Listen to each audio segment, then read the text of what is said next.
Senua finds a unique courage to keep pushing forwards on her quest, no matter what. She sees the world differently to those around her and faces challenges others would avoid. When driven so strongly by one powerful purpose, she will do anything to rid the world of the darkness. This is her life's mission, and she will not stop until she fulfills her quest. My name is Eddie, and I have lived with psychosis for most of my life. To me, psychosis means living in a different reality. A reality that isn't shared with other people. Often living with psychosis is dark and miserable. While experiencing psychosis, I've got to hear the voice of God, the opposite, seen and spoken with angels, and been to hell itself. Recovery college and peer support really did turn my life around. I thought I would never get better, and yet here I am.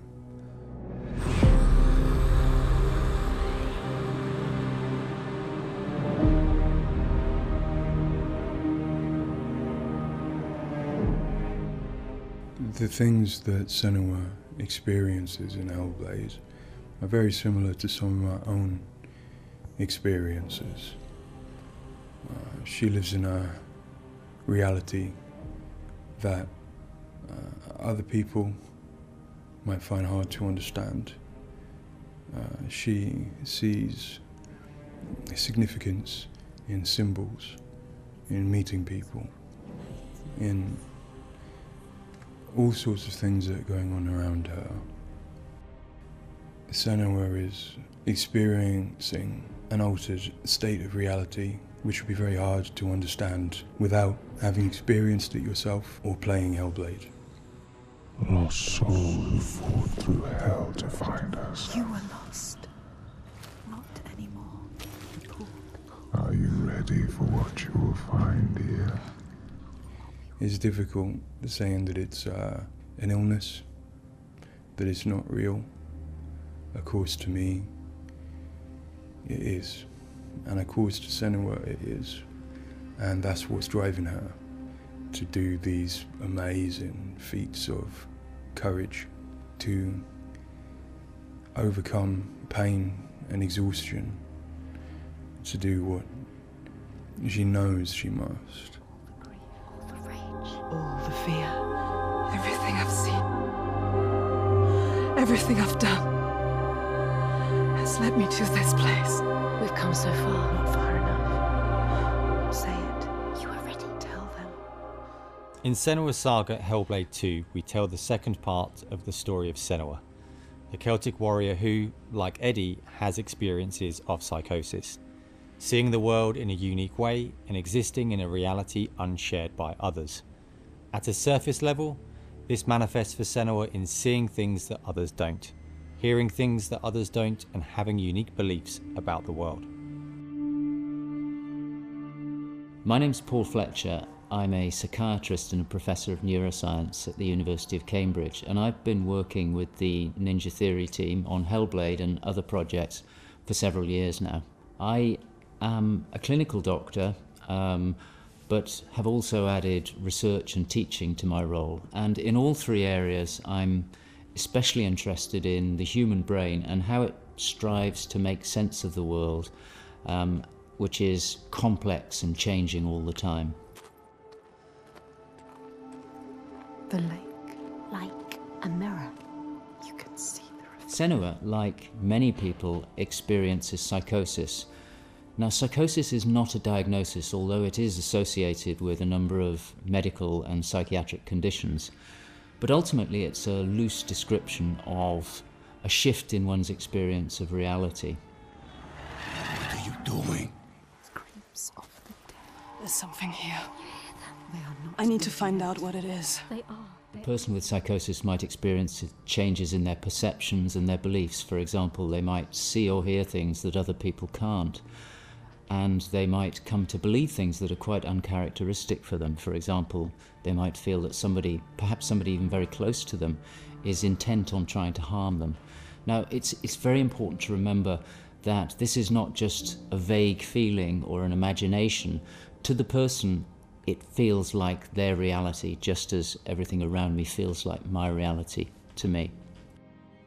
I, like many people, feel that in order to even begin to understand psychosis, we have to start with thinking about how the brain works in general, how it makes sense of the world around it. And when we do that, we're repeatedly confronted with evidence that actually it doesn't just rely on the evidence of our senses, but it actually relies on what it already knows, on its predictions, its anticipations, and its expectations.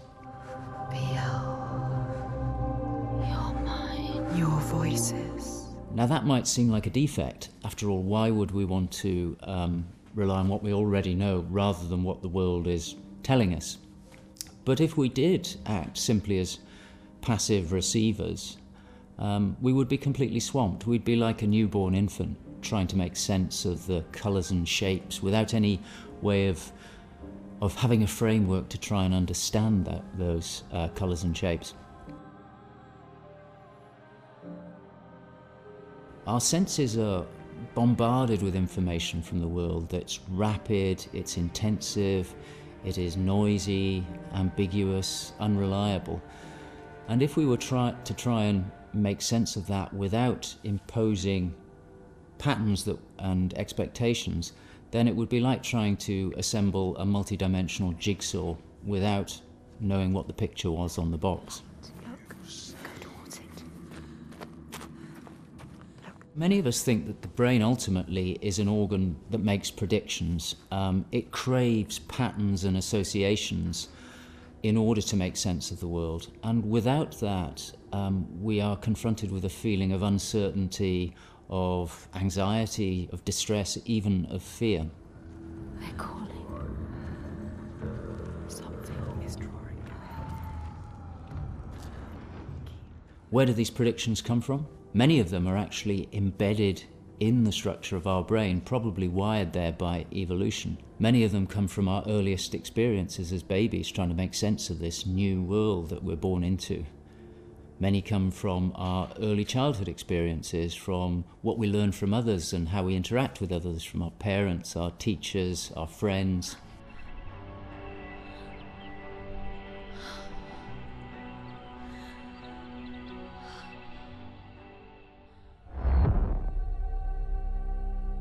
We all have a feeling that we're directly in contact with an objective reality, but it's probably the case that what we experience as our constructed model of the world is a blend of the evidence of our senses, but also what we are predicting or expecting from the world.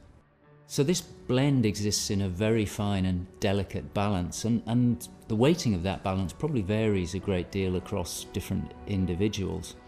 But crucially, this balance is what determines how we experience and interpret and act upon the world. And some of them are embedded in shared experiences with others, our society, our culture, our arts, even our religions and our mythologies. So for the most part, this works very well for us and enables us to make sense of the world, but it's also, being a delicate balance, it can be shifted, and it's very easy, even under the most normal day-to-day circumstances, to deviate from objective reality. A good example of this is the hollow mask illusion. All of us are familiar with a mask. We know that it depicts a face and that the inside is hollow. But when we see the mask rotating round and we see the hollow side, there is a deeper prediction, probably embedded in our brain, that facial features tend not to be hollow, that they stick out. And this deeper prediction can override our knowledge that the mask is hollow and make us actually perceive the face as sticking out at us. Despite what we know, the deeper predictions will override this.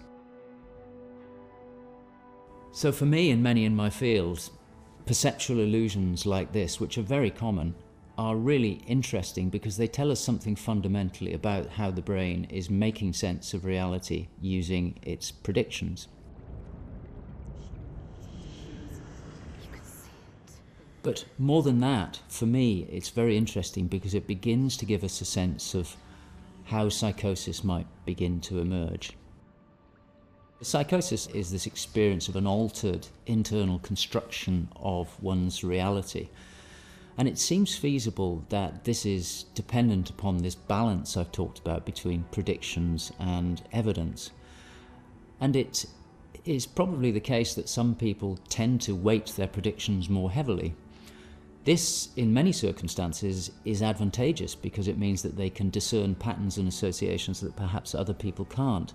But if that balance was shifted further by different circumstances, then it may well be that they begin to construct a reality that doesn't accord with the world around them.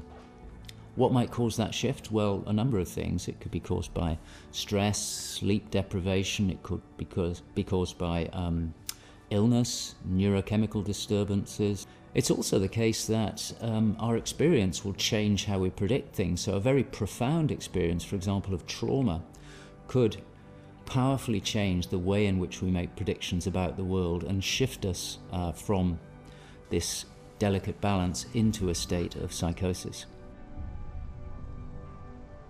In the case of Senua, we know that from an early age she was able to discern patterns and associations that perhaps other people couldn't.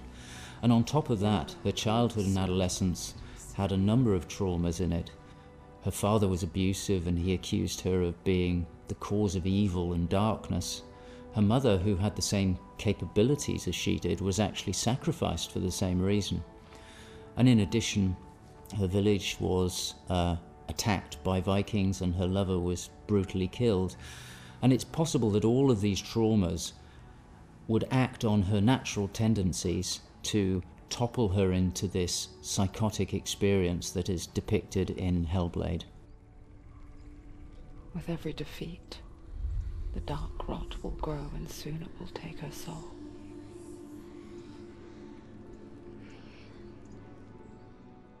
In Hellblade Senua's Sacrifice, we find Senua discovering and understanding her experiences.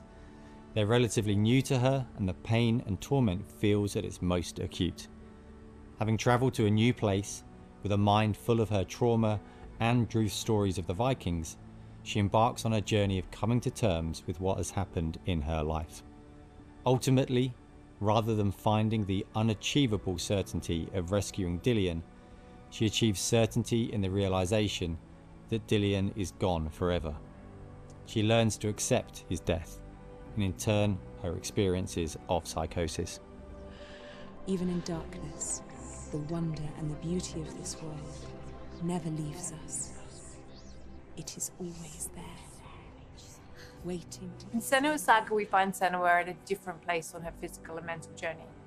Empowered with the sense that she has overcome her own darkness, she's now compelled to follow a new quest, to save her people from that same darkness. You smell their fear. He's here. Death is coming. Look at the bones. Death is coming. Look at the bones. That's going to be you. That's going to be everyone. In Sacrifice, Senua's psychosis is acute and all-consuming. She is preoccupied and absorbed by her experiences. To some extent, she is enveloped and enslaved by the darkness. She cannot ignore her voices and visions. She's totally committed to the quest within her altered reality. In Saga, there has been some resolution to this. There's no miracle recovery. She still experiences the voices and visions. She still has a changed reality. But the balance of power has shifted. She is the one who is able to be in control. She's able to resist and challenge the voices. She's able to make decisions that much more clearly reflect her own goals. They see through your lies, and I will show them how to see as I do. I will not appease your gods. I will destroy them. And in addition, in Saga, she is able to encompass the reality of others. She sees them for the constructions that they are, and she is able to interact with them. And I think that's a very powerful change and a very important area to explore. They have lost everything. In Saga, we've had the opportunity to explore the next phase of Senua's mental health journey. One where she's come to a place of understanding, but where she and us as creators have new challenges to overcome. Where Senua's belief system will clash with that of others. Her experiences will play out in the presence of people who don't share her perspective. And where she feels a new sense of power in being chosen for the quest, but also a new weakness, bowing underneath the weight of responsibility that sits on her shoulders. Wait.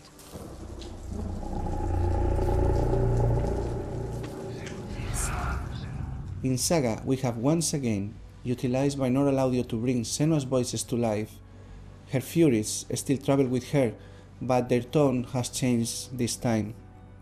She continues to be haunted by her father, and she starts to feel the audio presence of Icelandic myth infecting her mind. That scream, that voice. Something dark, Senua.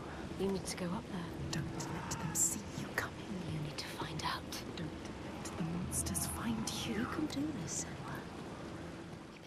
To hear the world as Senua does, we spend time with people with lived experiences of psychosis, and also with Paul Fletcher. This made a strong basis of what it is to hear voices, what they say, how they sound, how they change or react to external stimulus. And this paired with all we learned from the first game, Hellblade Senua Sacrifice, led us to create Senua's own sonic version of reality. To me, it's a privilege to sit in a room to play our game, and as we progress, hear their comments, thoughts and suggestions.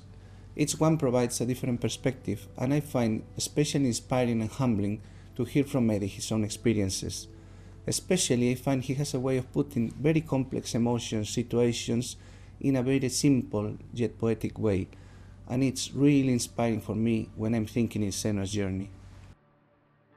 We use binaural audio to bring 3D space in the headphones. This allows to experience the voice hearing and other sounds with a physical sense. Also extremely important is the performance of the voices, and for that we have been collaborating with Helen and Abby, our Furies. They are the most prominent voices of Senua. The way we perform is important as well, allowing for freedom, movement, creative input from Helen and Abby, and also important to have with them conversation and spend time talking about the journey of our character.